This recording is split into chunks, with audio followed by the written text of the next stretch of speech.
Chicken noodles இப்போ ready ஆயிடுச்சு. இப்போ நம்ம ஒரு அகலமான பாத்திரம் எடுத்துக்கிட்டோம். 1 லிட்டர் அளவுக்கு தண்ணி ஊற்றணும்.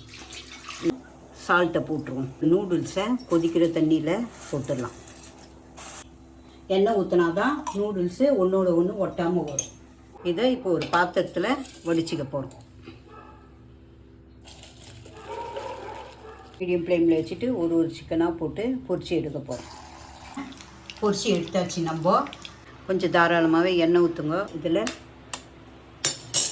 3 முட்டையை உடச்சி ஊற்ற போகிறோம்.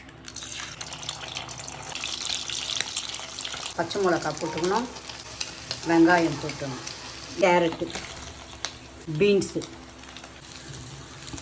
மிளகாய் போட்டுருக்கோம். கூட நறுக்கி போடலாம். நாங்கள் அப்படியே பெருசாகவே போட்டுருவோம்.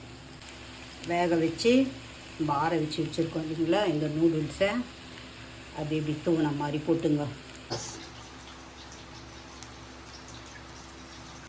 நமக்கு சிக்கன் நூடுல்ஸ் வெஜிடபிள் போட்டது ரெடி ஆயிடுச்சு.